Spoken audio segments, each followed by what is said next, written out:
On ordering desserts online. So we have three special people with us today, and I'm going to have them introduce themselves in this order. We have Brandy Hill, we have Leilani Salas, and we have Alex Saluta.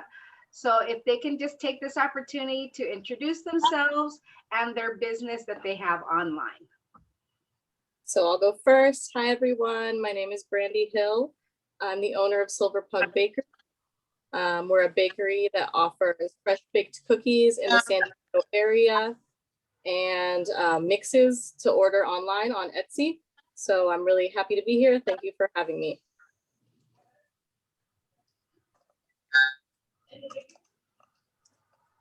I can go next. Hi, everybody. I'm Leilani Salas. I'm the owner of Heavenly Malasadas. Right now, we're just putting them out and selling them out on Facebook and Instagram. I started the business back in November during the pandemic. So it's great to meet everyone. Hi, everyone. Good morning. My name is Alex Saluta. Me and my wife manages the ARRS dessert, gourmet desserts. We've been baking for a long time, but we took a hiatus, and now we have recently been posting online only, mostly through Eastlake Food to Go or on Facebook. Thank you. We're so happy to have all of you here to be here with our students. So I'm going to throw out some questions, and if you'd like to ask a question in the chat, students, please feel free to do so, or anybody who's in attendance today. So for our panelists, how did you decide on what products you were going to offer for your business, and how did you come up with the concept? Okay, just anyone answer? Yes. Mm-hmm. Okay. All right. Mine was pretty easy because I love malasadas. I go to Hawaii, and that's like one of the first things that I get. They're, like Portuguese donuts. And I knew how to make them, but it was really difficult to find it here in the South Bay, Chula Vista area. So I wanted to share with my friends my delicious malasadas. And I went and asked a few of my friends to taste test them and see if it was good enough for them. And once they passed me, then I went ahead and I started advertising the malasadas to just family and friends, and then just let the word spread out from there. So that's my specialty, malasadas, and my favorite foods. I love what I do, and I do what I love.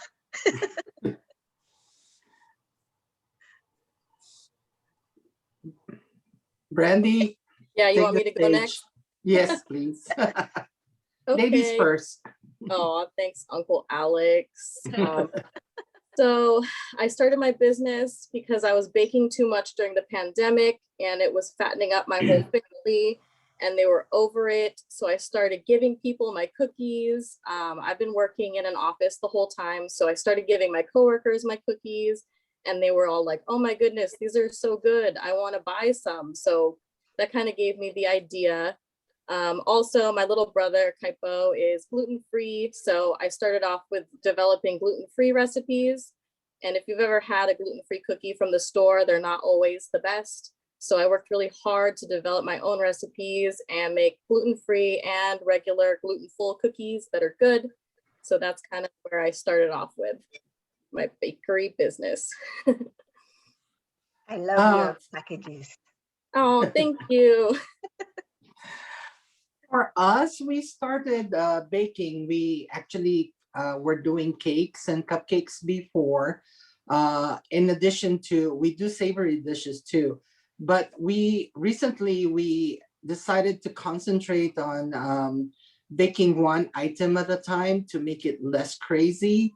So we've been focusing on either making cinnamon rolls on the weekend or baking cupcakes when there is an order that needs to be fulfilled. So what were some of the challenges? Because I'm sure it wasn't easy trying to find the right groove So I heard you mention, Alex, you just bake mainly for the weekends.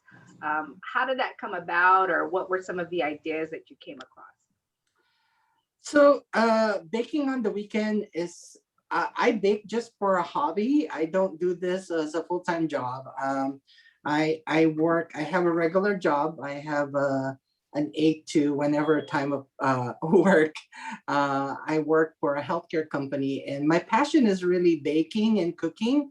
So I've been baking for a long, long time, and just finding the time to bake and to when earlier in the career, in the baking career, we were kind of overzealous. We wanted to do wedding cakes and stuff, and found it very difficult to coordinate and find time to actually do it, because it does take a lot of time.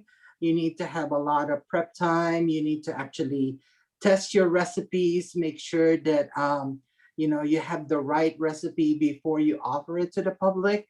You can't just come up with a recipe that you either learn or copy and bake it 1 or 2 times. You need to work it and work it and work it until you had the right consistency and mixture and the right combination before you offer it to your public. I kind of heard you say the same thing, Leilani, that you tested your recipes. And can you walk us through what your week might be like? Because I think you also just offer your product on the weekends. Is that correct? Yes, that's right. Yeah. Yeah, I actually I make the malasadas. I love them, but I wasn't sure if the general public would love them as much as I do. So back in May of 2020, I actually started making them and kind of giving them out to family and to some local Hawaiian folks that I knew, and I let them taste it. And it actually didn't pass the first time as I thought it would. So I needed to tweak it a little bit more. So I did a lot of tweaking. And by November, that's how long it took me to perfect my recipe. Then by November, right before Thanksgiving, I was ready to put out, and advertise to everyone. But the first week was really busy. I took orders every day, pretty much. But I also, like Alex, have another job. So during the daytime, I was working also. So that was a little bit challenging to do two things, especially making the malasadas.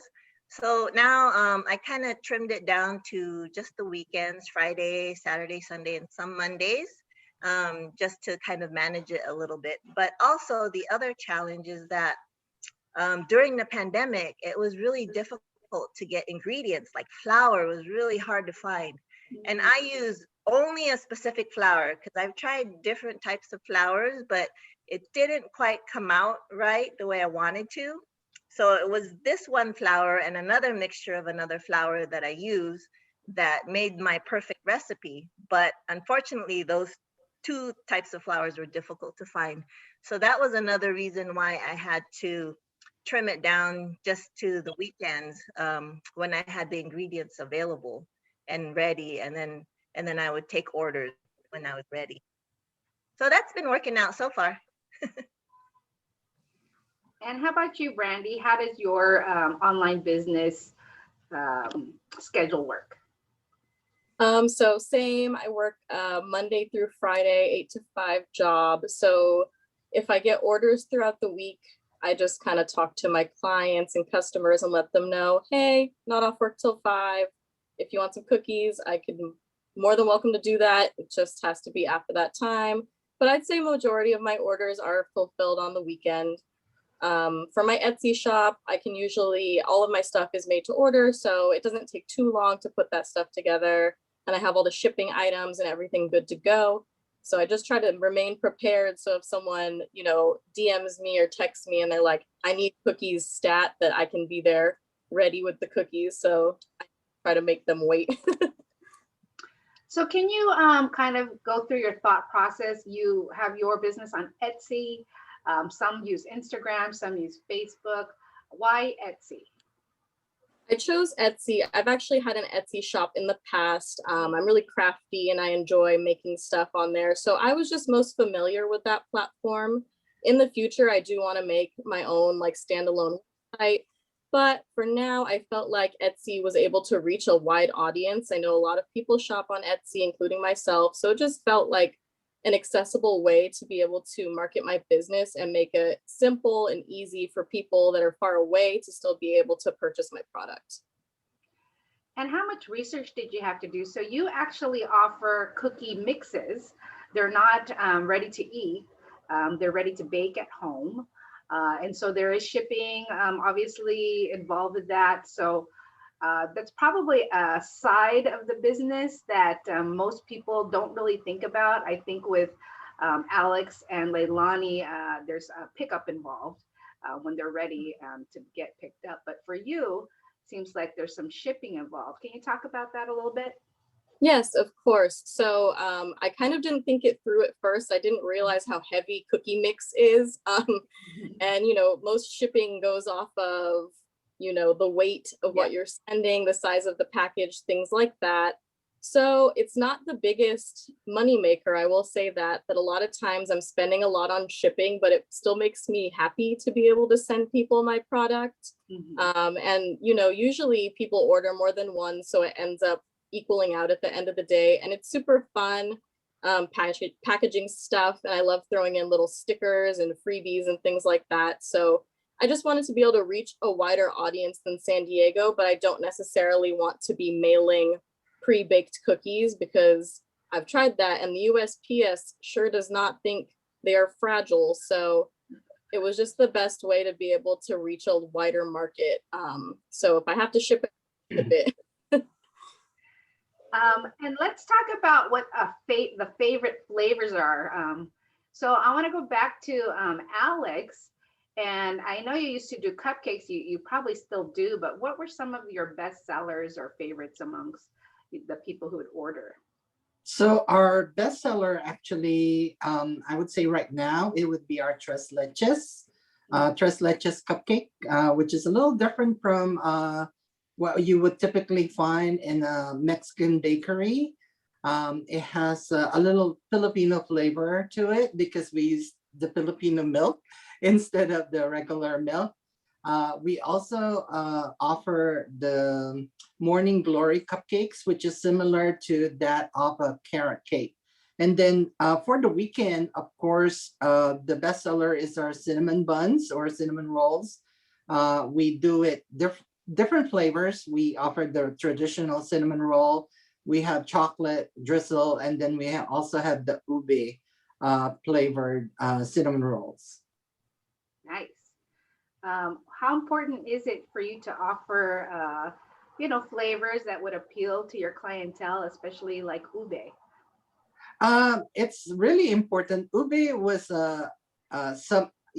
recently over the last several months, ube just exploded. Everybody was wanting ube, but you have to think about who you want to cater to. Cinnamon rolls is typically, a traditional breakfast for everybody, so it doesn't appeal to some of our neighbors in the neighborhood here in East Lake and in Chula Vista.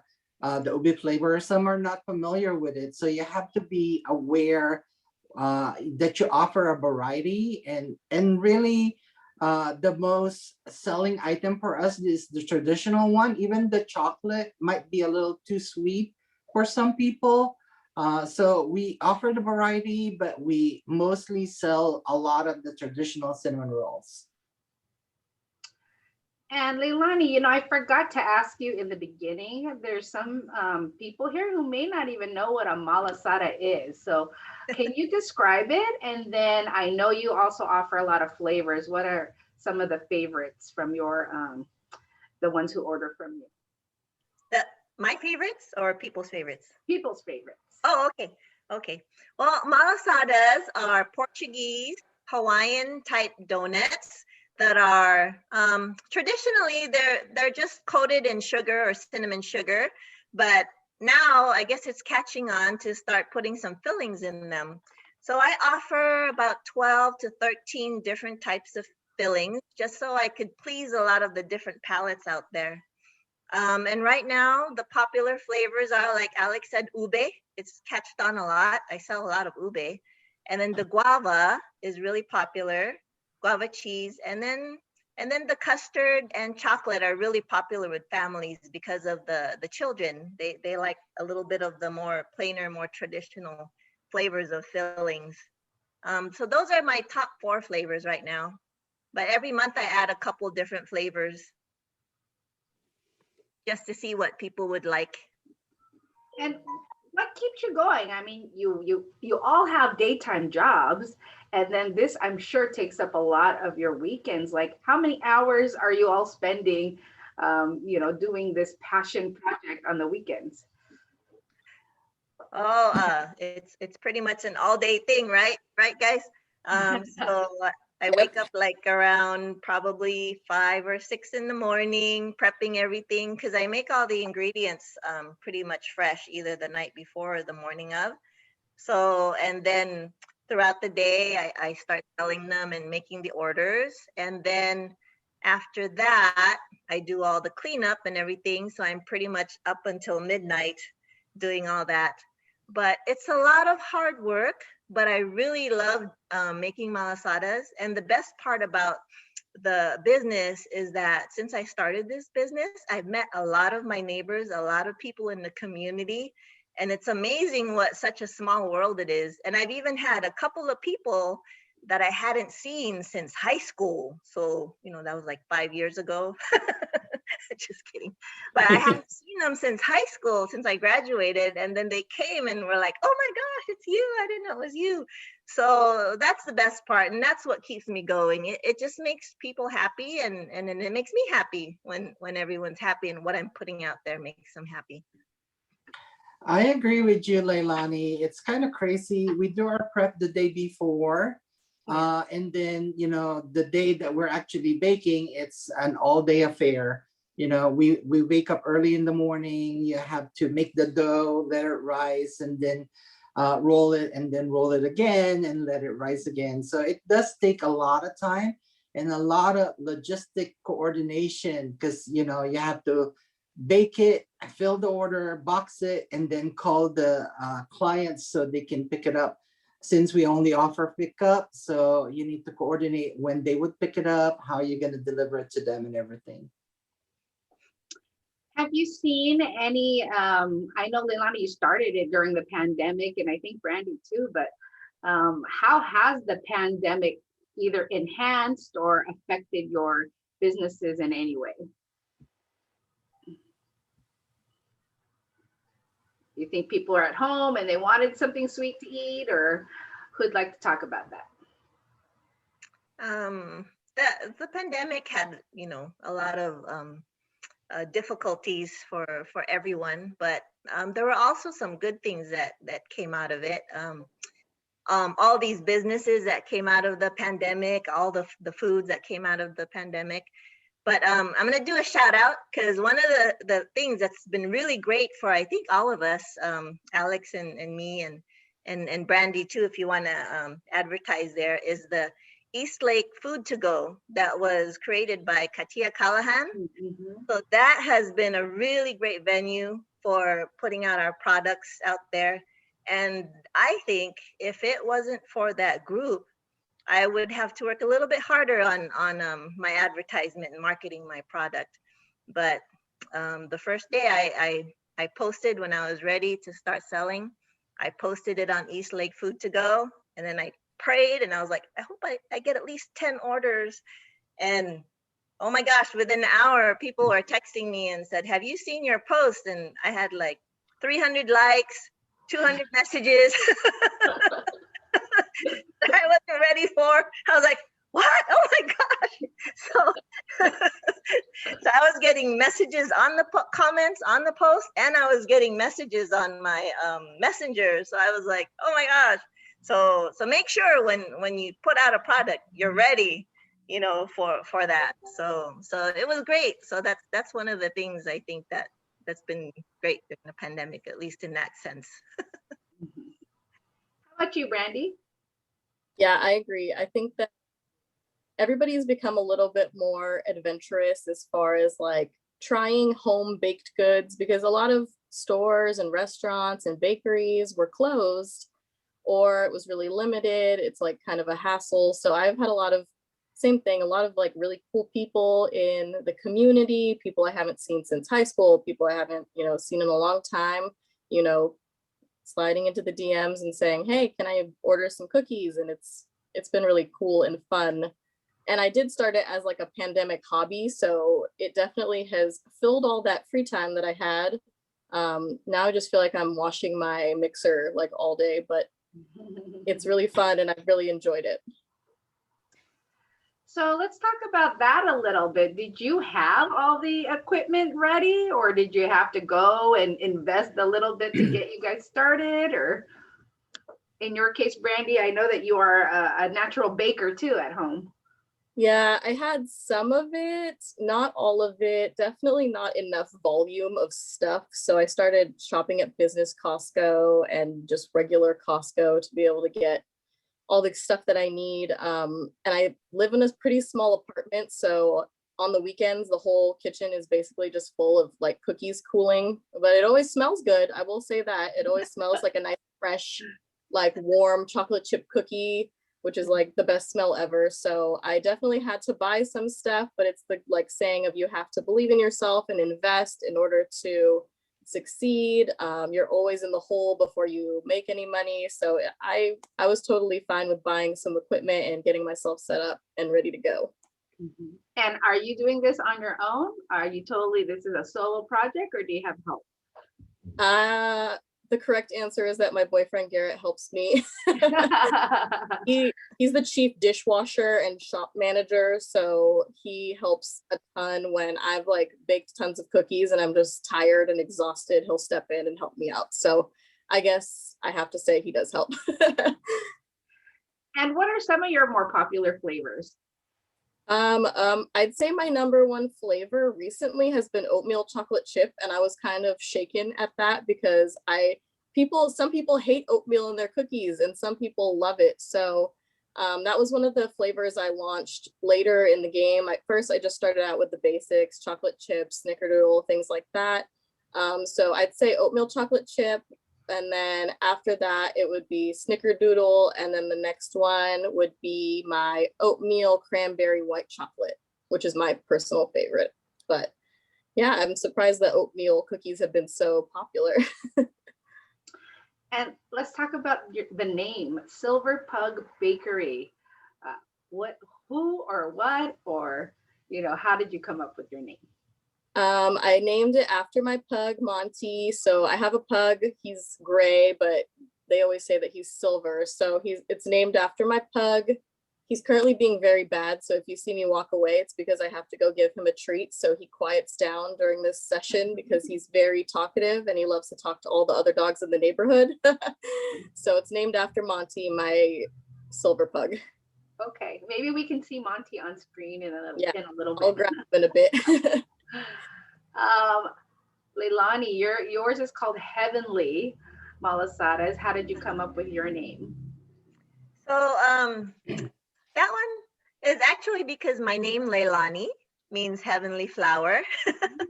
So if you look at the logo, I don't know if you can see the logo, but it says heavenly and there's a little plumeria at the end of it. So it's actually heavenly flower and then Malasadas. But I designed the logo so that when you look at it, it just looks like heavenly Malasadas.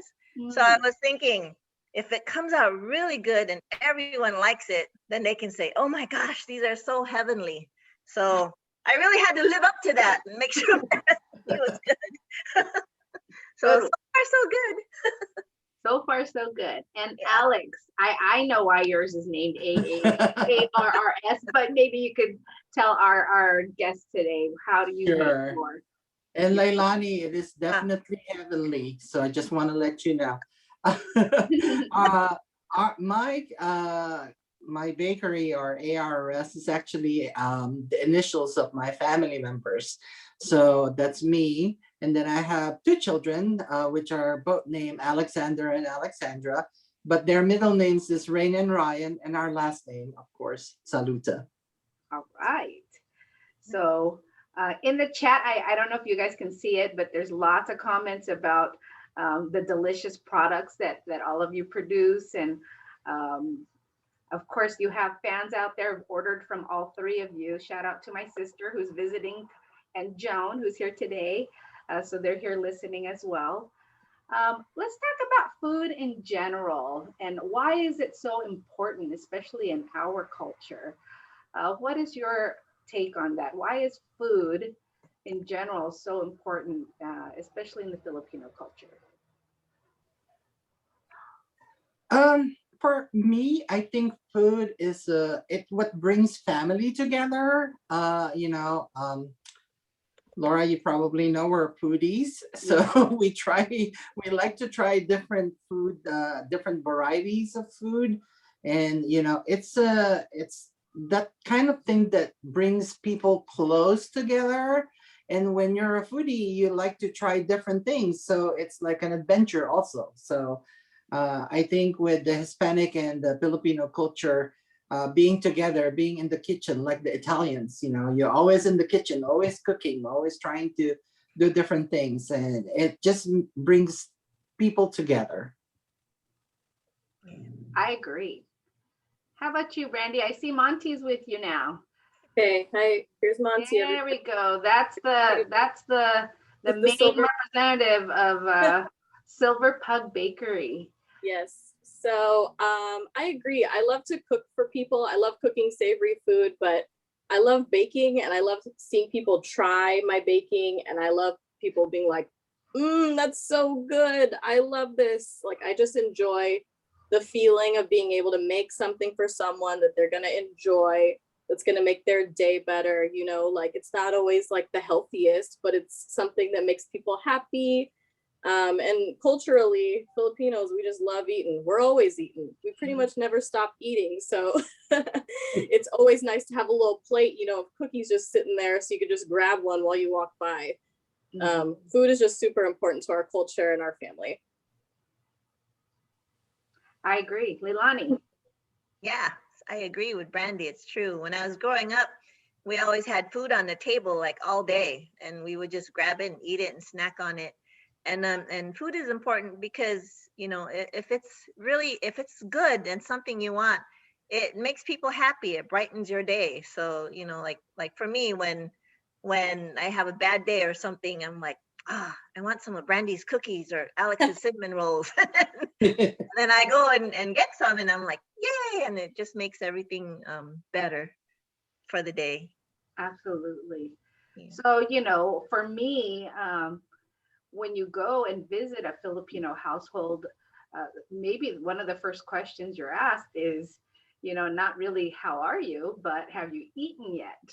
Right? Because you're right. There's always something in the kitchen. I think that's part of our caring and hospitable nature, that we want to make sure that the person who's coming to our house is taken care of, and one of the best things we can give them is our food. What advice may you have? Because you all didn't start out in your post-high school days as, I think I'm going to have a online business. But what advice do you have for any of our students with us today listening? They have a product that they're thinking about and they want to start something like you have started. What advice do you have for them?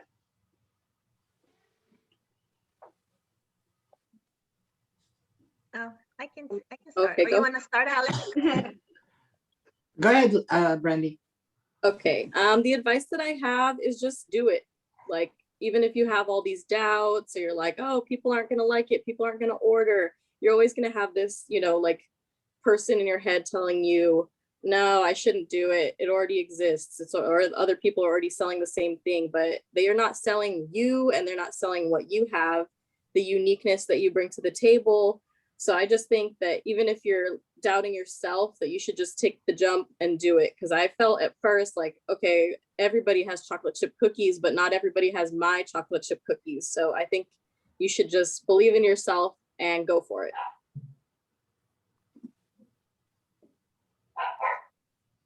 That is true. I agree. The world is a big place, and there are not enough things to satisfy everyone in the world. So you know, like Brandy said, if there's something that you want to do or, you know, give out to people, then just go for it and do it.